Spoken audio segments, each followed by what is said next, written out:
नमस्कार दोस्तों, आपका स्वागत है आपके अपने चैनल केएस मैथमेटिक्स पर। दोस्तों आज हम बात करने वाले आयत के बारे में आयत के बारे में। तो आयत क्या होता है उसके बारे में बात करेंगे। तो सबसे पहले हमारे पास में एक बॉक्स दिया गया है। इस बॉक्स में यह तो होती है उसकी लंबाई और ये होती है उसकी चौड़ाई, यानी यह होती है लंबाई जो आमने सामने की, इसको बोलते हैं भुजा। जो आमने सामने की भुजा बराबर होती है, ठीक है। आयत में ये भुजा और ये भुजा बराबर होगी, फिर ये भुजा और ये भुजा बराबर होगी, यानी ये 2 सेंटीमीटर है तो ये भुजा भी सामने वाली 2 सेंटीमीटर होगी। अगर ये 1 सेंटीमीटर है तो ये भुजा भी 1 सेंटीमीटर होगी, ठीक है। इस प्रकार हम आयत के बारे में बात करेंगे। तो दोस्तों अगर आप पहली बार हो तो हमारे चैनल को सब्सक्राइब जरूर करिए। अब हम बात करें आयत के क्षेत्रफल के बारे में। और दोस्तों एक बात इसमें क्या है कि जो प्रत्येक कोण होता है कितना होता है, 90 डिग्री का होता है, यानी कोण भी 4 कोण कितने होते हैं, 90 डिग्री के होते हैं, ठीक है। अब आयत के क्षेत्रफल के बारे में बात करेंगे। क्षेत्रफल, आयत का क्षेत्रफल क्या होता है, लंबाई गुणा चौड़ाई होता है। आयत का क्षेत्रफल क्या होता है, लंबाई गुणा चौड़ाई, ठीक है। फिर बात करते हैं हम परिमाप की। परिमाप, परिमाप क्या होता है, 2 कोष्टक लंबाई और चौड़ाई का दोनों का योग। दो दो लगाया क्योंकि दोनों चौड़ाई 2 है और लंबाई भी 2 है तो 2 लगा दिया। लंबाई प्लस चौड़ाई का दोनों का योग हो जाएगा, ठीक है। क्षेत्रफल क्या होता है, लंबाई गुणा चौड़ाई, और परिमाप क्या होता है, 2 कोष्टक लंबाई प्लस चौड़ाई। अब किस प्रकार से हम क्षेत्रफल ज्ञात कर सकते हैं, परिमाप ज्ञात कर सकते हैं। अगर आपको एक भुजा दी गई है, दूसरी भुजा किस प्रकार ज्ञात करते हैं तो देखेंगे।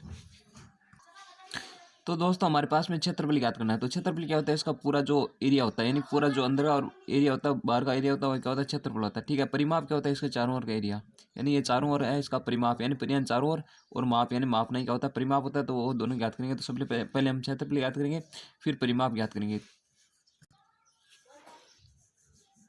तो हमारे पास में दिया गया है कि एक आयत की लंबाई है वो 5 सेंटीमीटर है तथा चौड़ाई 4 सेंटीमीटर है। तो आयत का क्षेत्रफल ज्ञात करना है हमें। क्षेत्रफल, तो आयत की लंबाई कितनी है,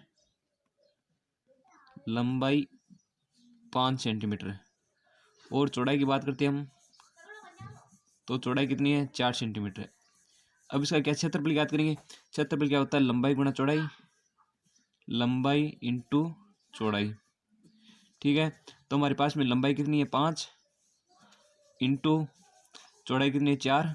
जब इन दोनों को आपस में गुणा करते हैं तो कितना आता है 20।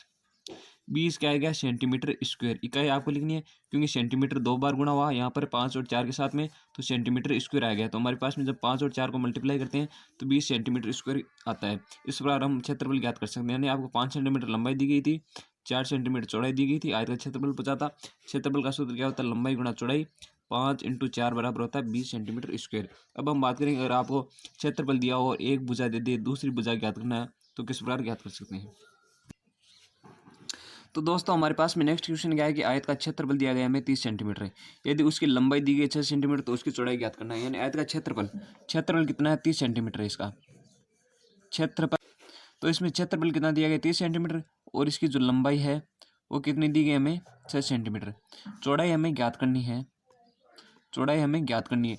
तो आयत का क्षेत्रफल क्या होता है, लंबाई इंटू चौड़ाई, ठीक है। और हमें क्षेत्रफल दिया गया 30 सेंटीमीटर, बराबर में 30 सेंटीमीटर लिख देंगे हम।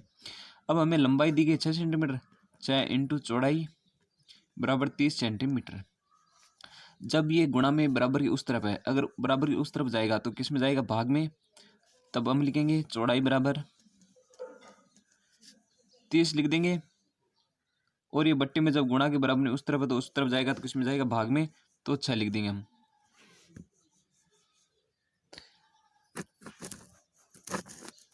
लिख दिया। अब जब हम सरल करेंगे 5 बार कटेगा ये, तो हमारे पास में जो आएगा चौड़ाई वो 5 सेंटीमीटर आएगी। कितना आएगी, 5 सेंटीमीटर इसकी चौड़ाई आ जाएगी। अब नेक्स्ट देखते हैं हम आयत का परिमाप के बारे में। तो दोस्तों नेक्स्ट क्वेश्चन में दिया गया है कि यदि आयत की लंबाई 3 सेंटीमीटर है, चौड़ाई 2 सेंटीमीटर है, तो आयत का परिमाप क्या होगा। तो हम सबसे पहले देखेंगे आयत की लंबाई। लंबाई हमें दी गई है 3 सेंटीमीटर, ठीक है। और चौड़ाई की बात करते हैं हम, तो चौड़ाई हमारे पास में 2 सेंटीमीटर, बराबर 2 सेंटीमीटर। तो इसका परिमाप ज्ञात करेंगे हम। परिमाप, परिमाप यानी चारों ओर का माप इसका। तो परिमाप का सूत्र क्या होता है, 2 कोष्टक लंबाई और चौड़ाई दोनों का योग होता है। 2 कोष्टक लंबाई प्लस चौड़ाई, तो हमारे पास में 2 लिखेंगे। कोष्टक लंबाई कितनी है, 3, प्लस चौड़ाई 2 है तो 2 लिख देंगे हम। जब इसको सरल करेंगे, 3 और 2 को जोड़ेंगे 5, 5 को 2 से गुणा करेंगे 10 आएगा। 2 इंटू 5 बराबर आ जाएगा 10।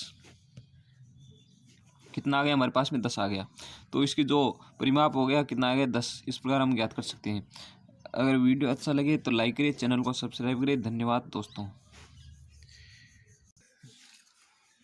तो दोस्तों नेक्स्ट हम बात करते हैं आयत के विकर्ण के बारे में। जैसे हमारे पास में ये आयत है,